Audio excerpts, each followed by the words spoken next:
నాటక రంగం నుంచి సినిమా రంగంలోకి అడుగుపెట్టి వెండితెరపై విలక్షణమైన నటులుగా, నటీమణులుగా తెలుగు చలనచిత్రసీమ రంగంలోనే చిరస్థాయిగా గుర్తుండిపోయిన గొప్ప గొప్ప నటీమణులు, నటులు ఎందరో ఉన్నారు. మరి ఈరోజు నేను మీ ముందుకు తీసుకొస్తుంది అలాంటి ఇంకొక విలక్షణ నటీమణి గురించి. ఈ గొప్ప నటీమణి గురించి ఎంత మాట్లాడినా తక్కువే అని అనడంలో ఎలాంటి సందేహమూ లేదు. తన 10 ఏళ్ల వయసులోనే రంగస్థల నటిగా రాణించి ఎన్నో నాటకాలతో తన నటనా ప్రదర్శనను చూపించి ఆ తర్వాత వెండితెర మీద తిరుగులేని నటీమణిగా, విలక్షణ నటిగా చిరస్థాయిగా గుర్తుండిపోయింది. మరి ఆ గొప్ప నటీమణి ఎవరో కాదండి, ఋష్యేంద్రమణి గారు. ఈవిడ పేరు వినడానికే ఎంతో ప్రత్యేకతని సంతరించుకుంటే ఈవిడ ఓ నటిగా కూడా తెలుగు వెండితెరపై కొన్ని దశాబ్దాల పాటు విలక్షణ నటిగా ఏ పాత్ర ఇచ్చినా ఆ పాత్రలోకి ఒదిగిపోయి ఆ పాత్రకి జీవం పోసే ఇంకొక గొప్ప నటిమణి. అలాంటి ఋష్యేంద్రమణి గారు 1936లో నాటక రంగం ద్వారా రంగస్థల నటిగా రాణించిన ఆమె శ్రీకృష్ణ తులాభారం అన్న సినిమాతో తెలుగు వెండితెరకి పరిచయమైంది. అయితే అప్పట్లో వచ్చిన ఆ సినిమా ఆవిడికి నటిగా పెద్దగా గుర్తింపు ఇవ్వకపోవడంతో తనకి నాటకాలే సరి అని అనుకుందట. అందుకే మళ్ళీ నాటక రంగంలోకి వెళ్ళిపోయి యథావిధిగా చింతామణి మరియు ఇతర నాటకాలు వేస్తూ అక్కడ నాటక రంగంలో రాణిస్తోంది. అలాంటి రోజుల్లోనే మళ్ళీ వెండితెరపై నటించే అవకాశం ఆవిడని వెతుక్కుంటూ రావడం జరిగింది. ఇక ఋష్యేంద్రమణి గారి పేరు చెప్పగానే ఈవిడ పేరు ఎంత ప్రత్యేకంగా ఉందో ఆవిడ సినిమాలు కూడా అంతే. ముఖ్యంగా ఆవిడ పోషించిన పాత్రలు. మన మాయాబజార్ సినిమాలో అక్కినేని నాగేశ్వరరావు గారి తల్లిగా, సుభద్రగా బాణం పట్టుకొని ఆవిడ పద్యం చెప్పిన తీరు. ఆశ్చర్యం ఏంటంటే ఆ పద్యం స్వయంగా ఆవిడే చెప్పడం, పైగా తాను నటించిన సినిమాలలో ఆవిడ పోషించే పాత్రలకి గనక పాటలు ఉంటే ఆవిడే పాడేదట. అలా ఓ నటీమణిగా మాత్రమే కాదు, ఓ గొప్ప గాయని కూడా అప్పట్లో మన తెలుగు చిత్రసీమ రంగంలో.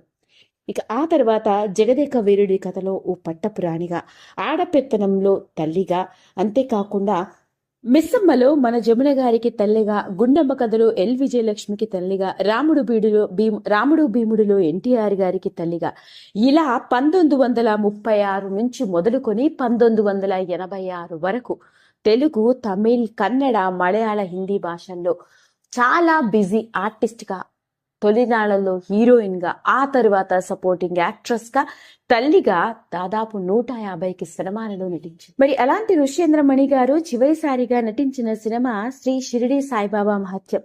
ఆ సినిమా గనక చూసినట్లయితే అందులో ఓ పెద్దావిడ పాత్రలో సాయిబాబాని చూడాలని ఎంతో కష్టపడి వస్తుంది. ఆయన కోసమని చేసిన రొట్టెలు పెట్టుకుంటుంది.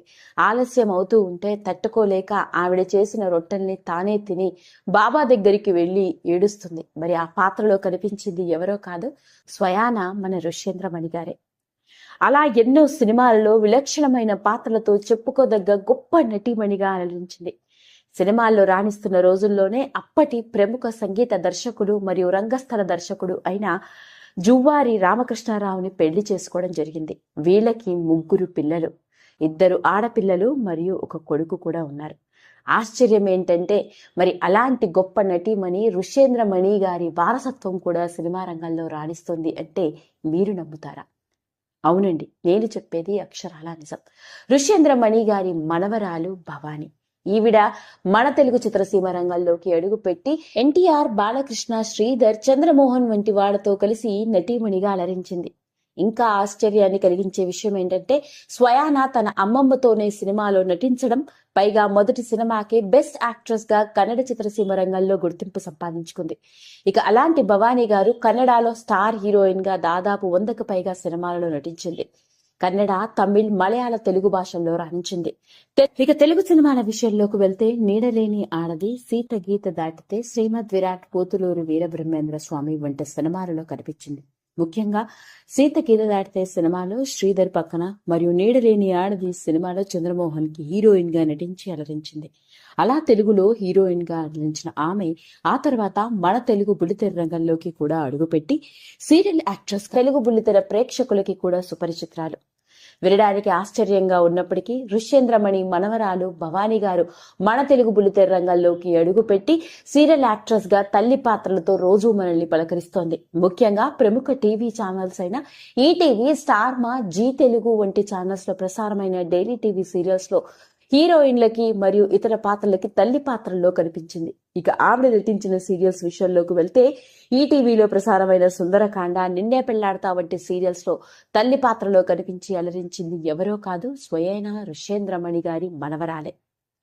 అవునండి, అలా ఓ దశలో తెలుగు వెండితెరపై చిరస్థాయిగా నిలిచిపోయిన కన్నాంబ మరియు మహానటి సావిత్రి, జమున గారులతో కలిసి ఎన్నో సినిమాలలో నటించి అలరించిన గొప్ప నటీమణి అయిన ఋష్యేంద్రమణి గారి మనవరాలు కూడా మన తెలుగు వెండితెరకి మరియు బుల్లితెరకి పరిచయస్తురాలు. వీడియో కనుక మీకు నచ్చినట్లయితే లైక్ చేయండి, షేర్ చేయండి, సబ్స్క్రైబ్ చేసుకోండి. మరిన్ని వీడియోస్ కోసం పక్కనే ఉన్న బెల్ ఐకాన్ని నొక్కడం మాత్రం మర్చిపోకండి.